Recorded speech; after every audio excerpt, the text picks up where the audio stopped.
दोस्तों, बुद्ध कहते हैं कि जैसा हम सोचते हैं वैसा ही हम बनते हैं। हमारी सोच ही हमारा निर्माण करती है। लेकिन यह सोच क्या है और यह कहां से आती है? क्या आपने कभी सोचा है कि आप अपनी सोच का निर्माण करते हैं या आपकी सोच आपका निर्माण करती है?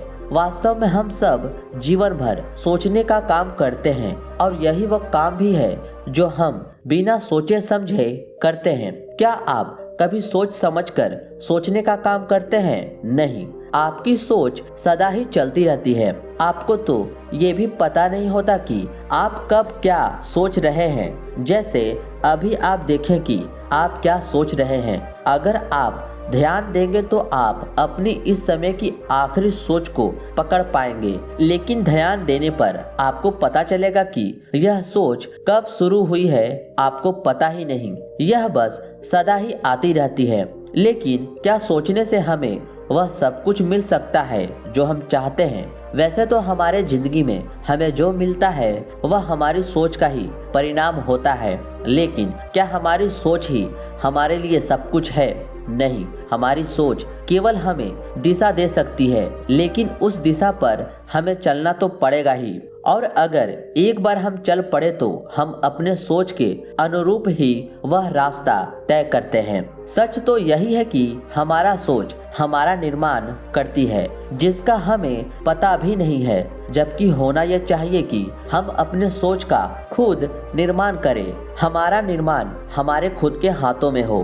बुद्ध जब आपसे कहते हैं कि जैसा हम सोचते हैं वैसा ही बनते हैं, तब वह चाहते हैं कि आप जागरूक हो और इस बात को समझे कि आपके साथ जो घट रहा है, जो भी आप हैं, उसके निर्माण में आपका कोई हाथ नहीं है। यह आपके मन के कारण खुद से घट रहा है। आप जागरूक हो जाओ और अपने मन को नियंत्रित करें, अपनी सोच को बदलें और अपना खुद का निर्माण करें। अगर मैं आपसे कहूं कि यह दुनिया खुशी रहे, इसके लिए यह दुनिया कैसी होनी चाहिए, तब आप क्या कहेंगे?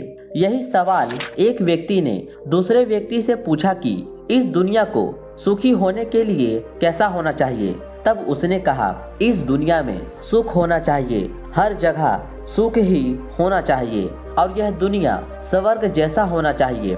तब पहले व्यक्ति ने उससे कहा कि तुम इसके आगे जाकर सोचो कि इससे बेहतर क्या हो सकता है, स्वर्ग से भी बेहतर क्या हो सकता है। और उसने सोचने की कोशिश की, उसने अपने सोच की दायरे को बढ़ाने की कोशिश की, परंतु उसने कहा कि यहाँ पर एक दीवार है, उसके पार मैं नहीं जा पा रहा हूँ, इससे ज़्यादा अच्छा मैं नहीं सोच पा रहा हूँ। तो यह हमारी सोच है, जो उतना ही सोच सकता है जितना कि उसने इस दुनिया को समझा और देखा है।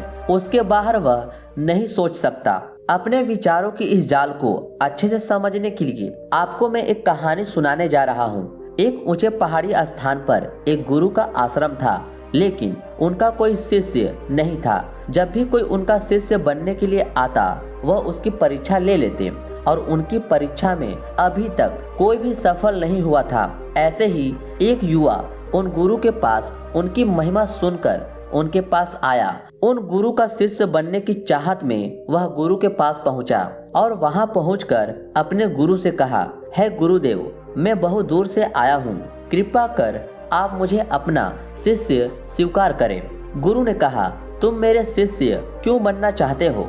शिष्य ने कहा, मैं आपकी सेवा करना चाहता हूँ गुरुदेव। गुरु ने कहा, मैं अपनी सेवा खुद कर सकता हूँ, मुझे तुम्हारी आवश्यकता नहीं है। शिष्य गुरु के चरणों में गिर गया और बोला, हे गुरुदेव, मुझे अपना शिष्य बना ले, मैं आपसे ही ज्ञान प्राप्त करना चाहता हूँ। गुरु ने कहा, ठीक है, लेकिन मैं अज्ञानी को ही अपना शिष्य बना सकता हूँ, क्या तुम अज्ञानी हो? शिष्य ने थोड़ा सोचा और बोला, जी गुरुदेव, मैं पूरी तरह से अज्ञानी हूँ। गुरु के चेहरे पर एक मंद मुस्कान आ गई और वह बोले, क्या किसी अज्ञानी को यह पता हो सकता है कि वह ज्ञानी है? और जिसे पता हो कि वह अज्ञानी है, क्या वो वास्तव में अज्ञानी हो सकता है? शिष्य चुप रहा, उसने कुछ नहीं कहा। गुरु ने कहा, ठीक है, अगर तुम मेरी परीक्षा में सफल रहे तो मैं तुम्हें अपना शिष्य अवश्य बना लूंगा। आज से तुम मेरे साथ रहोगे मैं जो करूं उसे ध्यान से देखना और समझना, लेकिन कोई प्रश्न मत पूछना।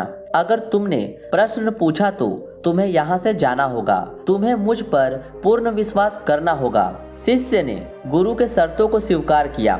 अगली सुबह गुरु शिष्य को लेकर एक नदी पर पहुँचे। वहाँ पर उन्होंने शिष्य को हाथ पर एक घड़ा दिया और एक बर्तन दिया। गुरु ने कहा, इस बर्तन से इस घड़े में पानी भर दो। शिष्य ने बर्तन देखा तो वह चौंका।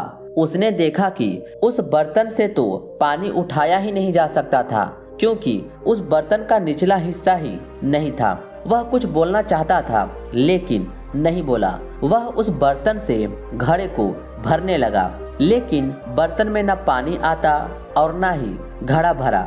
शिष्य का धैर्य जवाब देने लगा। शिष्य मन ही मन सोचता है, गुरुदेव पागल तो नहीं हो गए हैं? इस बर्तन से तो घड़ा जीवन भर नहीं भरेगा। आखिरकार शिष्य का धैर्य जवाब दे गया। शिष्य ने गुरु से पूछा, इस बर्तन से यह घड़ा कैसे भरेगा गुरुदेव? इस बर्तन के तो नीचे का हिस्सा ही नहीं है, सारा पानी तो नीचे ही निकल जाता है। गुरु ने कहा, अब तुम जा सकते हो। शिष्य ने भी सोचा, ऐसे पागल गुरु के पास रहने से भी क्या फायदा। शिष्य वहां से चला गया। रात के एकांत में शिष्य ने सोचा कि इतनी बात तो गुरुदेव को भी पता होगी, लेकिन फिर भी उन्होंने मुझे वह बर्तन दिया पानी भरने के लिए। इसमें जरूर कोई बात होगी जिसे मैं समझ नहीं पाया। वह शिष्य फिर अगली सुबह गुरु के पास पहुंचा और बोला, गुरुदेव मुझे माफ कर दे। गुरु ने कहा, मैंने तुम्हें पहले ज्ञान दिया और वह तुम ले नहीं पाए, क्योंकि तुम पहले से ही अपना ज्ञान लिए घूम रहे हो। जिस प्रकार बिना बर्तन के निचले हिस्से के घड़े में पानी नहीं भरा जा सकता, उसी प्रकार हमारी शरीर की इंद्रियां वह भी इसी बर्तन की तरह है, जिससे हम मन रूपी घड़े को भरने का प्रयास करते हैं, लेकिन मन कभी भरता नहीं है। इसलिए मनुष्य कभी संतुष्ट नहीं हो पाता। शिष्य ने गुरु से क्षमा मांगी और कहा, गुरुदेव मुझे अपना शिष्य स्वीकार करे। गुरु ने कहा, तुम में धैर्य है, इसलिए तुम दोपहर तक धैर्य पूर्वक रुके रहे।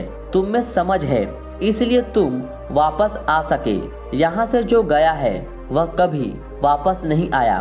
तुम्हारे अंदर अपनी सोच बदलने का क्षमता है। जो अपने विचारों को बदल सकते हैं वह अपने खुद का निर्माण भी देख सकते हैं। मैं तुम्हें अपना शिष्य अवश्य बनाऊंगा। दोस्तों, ये छोटी सी कहानी से आपने क्या सीखा, आप मुझे कमेंट में ज़रूर बताएं।